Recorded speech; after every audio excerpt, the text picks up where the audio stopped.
Buenos días, buenas tardes o buenas noches, según el momento en que estén entrando a ver esta clase o este video. Esta no es clase, estas son generalizaciones sobre las que voy a hablar antes de hablar en la primera lección y en la segunda, que las vamos a grabar próximamente. Quiero que sepan que este taller de narrativa, el primero que realiza el diplomado de narrativa del Centro Nacional del Libro, pues está hecho en función de trabajar el cuento como especialidad. Dado que el cuento tiene tantas ramificaciones, yo decidí que iba a trabajar, por un lado, colectivamente con clases que tienen que ver genéricas sobre la narrativa, todo práctico, ya les voy a explicar por qué. Además, va a haber también sesiones particulares. La idea es que yo pueda ayudar al desarrollo de cada quien en, vamos a decir, la especialidad narrativa que asuma. Bien sea el cuento normal, el cuento para adultos, bien sea el cuento para niños y jóvenes, bien sea la microficción o incluso la crónica. Dado que yo también soy periodista, escribo crónicas y manejo la narrativa desde la perspectiva periodístico-literaria, pues si alguien se quiere desarrollar por ese campo, también podemos trabajarlo. La idea de este taller es crear escritores profesionales, no solo del cuento, sino que después, cuando ya uno se alarga los pantalones, llega la novela. Y eso es un avance natural. Salvo personas como Jorge Luis Borges, que nunca escribieron una novela, o acá en Venezuela Alfredo Armas Alfonso, que solamente escribió una novela y fue al final casi de sus días. Pero más que novela, era un cuento que se fue desarrollando a lo largo de muchos años. La mayoría de los narradores terminamos incursionando en el campo de la novela. Pero para eso hay otro taller, el de novela. Por ahora vamos a trabajar el cuento y, como les digo, puede ser en cualquiera de las vertientes que se trabaja en este campo. Yo quiero que de una vez ustedes hagan algunos ejercicios para ver cómo se aumenta la creatividad. La creatividad tiene demasiado que ver con el trabajo del escritor. Se piensa que es un don que uno recibe, pero es un don, pero al cual, igual que la musculatura, hay que ejercitar y hay que desarrollar. Por lo tanto, es importante ejercitarlo. Yo creo que la creatividad nace básicamente a partir de nuestra capacidad de asombro. Nosotros somos creativos en la medida en que nos vamos asombrando ante lo que vemos en el mundo, ante aquello que vamos percibiendo.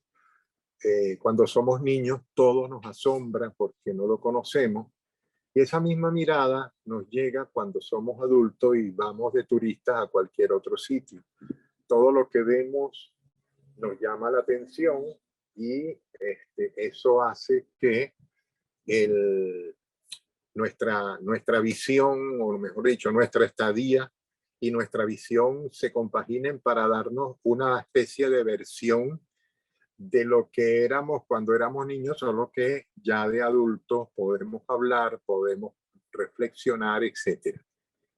Si nosotros recuperamos nuestra capacidad de asombro, o si vamos a decir, la aumentamos, la mantenemos en buen estado. Eso es como estarla puliendo, como un carrito que hay que estar puliendo todos los fines de semana. Nuestra creatividad nos va a dar bastante material para trabajar. Luego les quiero poner como ejercicio ese primer ejercicio, que sería ver el mundo con ojos de turista. ver incluso nuestra cotidianidad con ojos de turista. ¿Por qué? Porque de esa manera vamos a empezar a descubrir que no todo lo que nosotros percibimos lo estamos viendo o todo lo que nosotros oímos lo estamos escuchando. Entonces, va a ser una cosa sorpresiva. Incluso pueden ejercitarlo en los recorridos que hacen entre su casa y el trabajo, o cuando salen a algún lugar cercano o lejano, empezar a ver, aunque vayan todos los días, todas las semanas, etcétera, empezar a ver con otra mirada, con otros ojos, ese recorrido. Parece mentira, pero en lo que empiecen a descubrir que aquí hay un balcón florido que no había la semana pasada o el mes pasado, o que nunca se habían fijado que había un balcón florido, va a ir apareciendo o va a aparecer. En el caso bueno, en las calles, uno comienza, uno se va manejando, lo que ve son los huecos y los peatones que quisiera atropellar, pero que no atropella. Sin embargo, hay muchísimas más cosas que ver y es importante que las podamos percibir. Todo eso nos va a ir enriqueciendo. Parece mentira, pero todas esas imágenes de esa cotidianidad que nosotros descartamos porque no es emocionante y no nos proporciona aventura, van a ir de alguna manera almacenándose en nuestra mente y generando, creando espacios que valen la pena en el momento de sentarnos a escribir para incorporarle personajes. Otro ejercicio es ejercitar todos los sentidos. Específicamente, por supuesto, nosotros generalmente estamos ejercitando la vista y el oído, tenemos una cultura audiovisual, pero también podemos ejercitar el olfato, el tacto y el gusto. Para esto, bueno, yo recomiendo visitar mercados, por ejemplo, donde hacemos la compra y bueno, y empezar a tocar y oler las frutas, las verduras, cerrar los ojos y tocarlos. Todas esas cosas nos van permitiendo, de alguna manera, manejarnos con unas nuevas informaciones que vamos a poder utilizar posteriormente en nuestros materiales escritos. Hay que cerrar los ojos o tocarlos sin mirarlos. Y ustedes van a ver la diferencia entre un mango con los ojos abiertos y un mango con los ojos cerrados. Probablemente el olor de la piña, si la piña está madura, no es igual al de la piña verde. Todas esas informaciones nos sirven a nosotros para posteriormente crear imágenes, por supuesto, metáforas y crear símiles. Eso es importante para cuando estamos desarrollando un texto. Quiero que hagan estos ejercicios como parte de su cotidianidad. No tienen que ir al supermercado nada más que hacer eso, porque si no el chino, el portugués o el dueño del abasto del negocio los va a echar porque parece que se estuvieran burlando o escupiendo las cosas. No, simplemente agarrar las frutas, olerlas para ver si están maduras, si no lo están, etc. Van a descubrir algo extraordinario, que es comprender la cantidad de cosas que antes nuestros antepasados, que eran campesinos, manejaban como información importante de su vida. Y nosotros hemos quedado atrás con ese tipo de información. Me perdonan que suba y baje cada rato el tapabocas, pero bueno, se me viene hacia abajo. En cuanto al taller en sí, yo les voy a pedir algunas cosas basadas sobre las experiencias que he tenido como coordinador de talleres. En primer lugar, no quiero que nadie del taller se escandalice por alguna información, lectura o ejercicio que mande a hacer. En algún momento en un taller mandé a hacer un cuento policial y una persona que estaba allí dijo que ella no era una criminal para estar haciendo eso. Así que se imaginarán. Les digo con respecto a mis correcciones, yo les hago correcciones de los ejercicios e incluso de los textos que ustedes creen por su cuenta, y trato de que sean exhaustivas. Nunca van a ser tan exhaustivas como me trato yo a mí mismo, pero sí las voy a hacer de manera que ustedes puedan aprender lo más que se pueda.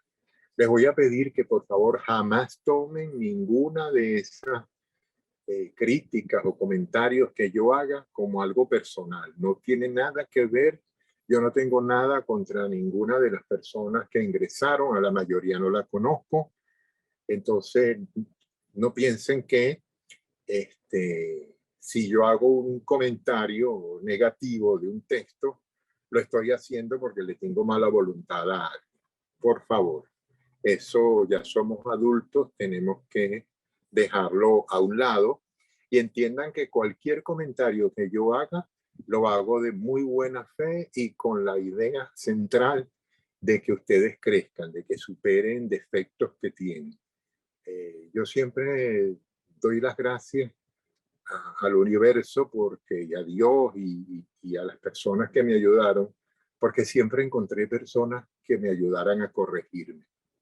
Así que, bueno, luego les voy a pedir que por favor lean todos los materiales que yo les hago llegar. Yo les mandaré normalmente el resumen de las clases. El resumen de las clases tiene el sentido de, se los voy a adelantar, de que no quiero que ustedes estén tomando apuntes, que por estar tomando apuntes dejen de escuchar y reflexionar en torno a lo que yo estoy diciendo. Generalmente hay personas que han estado en talleres o en clases conmigo y dicen, pero usted no dijo esto o no dijo lo otro. Y resulta ser que sí lo dije y lo tienen incluso anotado como apunte y lo niegan. Cuando revisan se dan cuenta que sí lo escucharon, pero como estaban en automático nada más que tomando nota, no le pusieron atención a qué era lo que yo estaba diciendo. Les pido por favor que para verdaderamente aprender, no tomen apuntes. Yo les enviaré, y ya se lo he preparado, un resumen de cada clase. Y ese resumen contiene las ideas principales de qué fue el tema o aquello de lo que hablé. Con respecto a las lecturas, yo les pido que por favor lo que les envíe lo lean, las lecturas, y que no las hagan de última hora. Talleres dentro de 10 minutos y entonces que empiezan a leer. No, por favor, léanlo antes, ejercítense con respecto a lo que yo les diga, o mejor dicho, reflexionen en torno a lo que yo les diga, denle vuelta, coméntenlo con ustedes mismos o con otros participantes y vemos, pues, es posible que algunas de las cosas que yo diga contradiga las que les digan los otros profesores en el diplomado y por supuesto al revés también. En mi caso, las clases que yo doy son eminentemente prácticas. Yo no toco absolutamente nada de una teoría literaria, de nada por el estilo, porque creo que tenemos que trabajar en pura práctica. Es mi manera de trabajar los talleres, porque si nosotros nos ponemos a manejarnos con teorías literarias, nos vamos a desviar y por otro lado, las teorías literarias son todas debatibles y el conocimiento que yo transmito procura no ser debatible, excepto en cuanto se comenten maneras de abordar determinadas cosas. Entonces yo tengo mi manera, es probable que otros escritores tengan la suya, o es probable no, seguramente tienen otra manera, pero yo creo que todas son válidas y la mía es la que está. Ahora, eso no va a prevalecer en el taller, excepto que yo note que al irse por el lado que se va, la persona se está desviando de su propio trabajo, de su propia obra.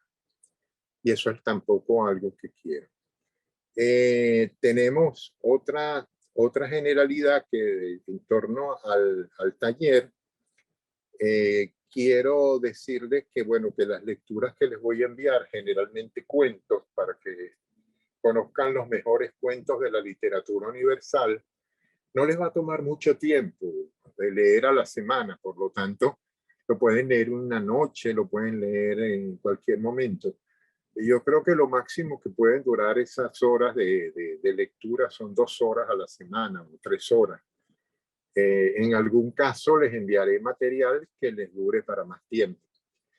Luego, con respecto a algo que ya les había dicho, que no tomaran apunte, si surgen preguntas o comentarios cuando están viendo los videos de las clases, por favor, esas sí anótenlas y no dejen nunca para mañana las preguntas que puedan hacer hoy.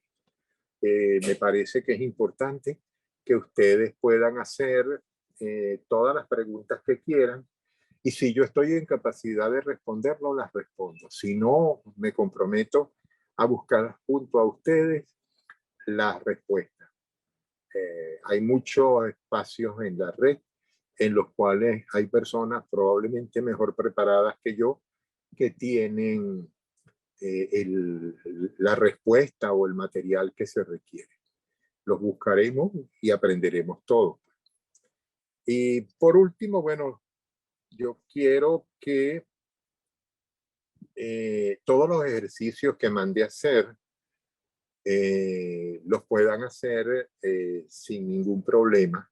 Estos de ir al mercado, de ver la cotidianidad alrededor, háganlos por favor, porque en la medida en que ustedes se desarrollen mejor su capacidad de asombro, van a descubrir van a descubrir realmente cómo y hasta qué alcance llega su creatividad. La creatividad no es un órgano que uno tiene interno de un tamaño determinado. La creatividad va creciendo con el ejercicio, va creciendo con el tiempo, va creciendo con nuestro trabajo particular en torno a la literatura, que es nuestro caso. Entonces es bueno eso. Por último, les quiero decir en este campo que es importantísimo, pero importantísimo, leer bastante. He tenido muchos alumnos y alumnas que tienen una gran capacidad para escribir, pero lamentablemente carecen de lectura y les da flojera leer. Hay personas que también han confesado que les da flojera leer. Y yo digo, pero si son escritores o pretenden ser escritores, ¿por qué tienen flojera de leer? Pero bueno, pero hay de todo en el mundo, ¿no? Pues por favor, que no haya en el taller alguien con esa característica. Espero que todos estén entusiasmados en crecer, en convertirse en escritores profesionales y en que puedan de verdad salir adelante en su nueva profesión, porque en realidad esto es una profesión, es una vocación y una profesión al mismo tiempo.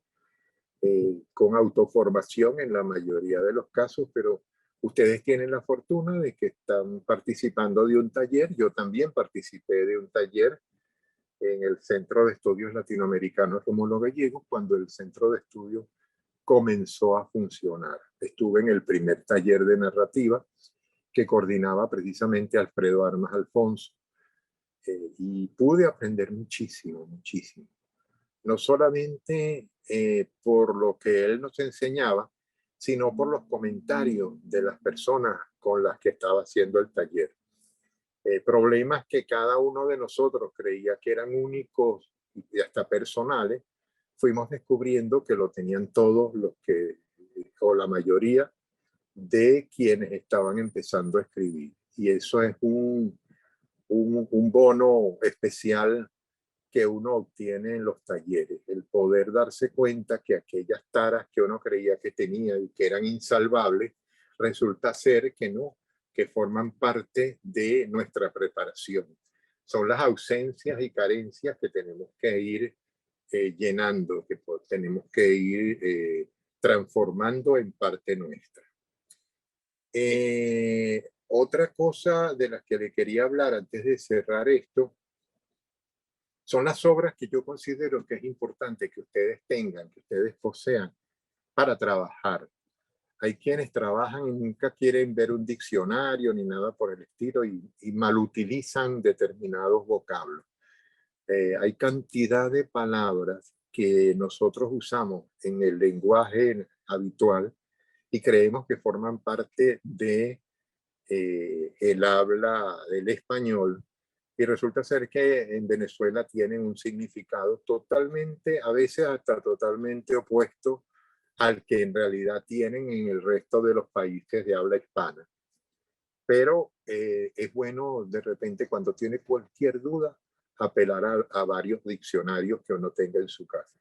Yo recomiendo poseer un diccionario general, donde aparezcan el significado de las palabras, las ubicaciones geográficas, etcétera, de ciudades, de países, de regiones, de ríos, sobre todo también. Un diccionario de sinónimos y antónimos. Esto es esencial para uno trabajar, para no caer en repeticiones. Un diccionario de dudas, que es algo maravilloso que sacó la Academia de la Lengua, pero que aparte han salido unos cuantos. Uno que publicó Everest, del señor Manuel Seco, que murió el año pasado, es extraordinario, muy, muy bueno. Pero hay otros diccionarios de duda también. La mayoría son de Manuel Seco en distintas ediciones, pero les confieso que, bueno, cuando uno no encuentra cómo escribir una palabra o algo, allí está eso. Luego, un diccionario de mitos. Vale la pena tener un diccionario de mitos porque este tipo de trabajo que hacemos, sin nosotros darnos cuenta, cuando escribimos o creamos personajes, nosotros estamos de alguna manera tocando mitos antiquísimos, bien sea de la cultura griega, bien sea de Babilonia, de Sumeria, de la antigua Palestina, etc. Eso con respecto a lo que sería como la herencia europea y la herencia española y romana. Pero también en los diccionarios de mitos podemos encontrar aspectos de la mitología de nuestro continente en los distintos países, principalmente la inca, la maya, y la de acá en estas zonas que no eran tan, vamos a decir, como tan importantes como mayas, aztecas e incas. Y bueno, ahí podemos nosotros ir encontrando informaciones que, mira, en principio cuando uno las ve se asombra.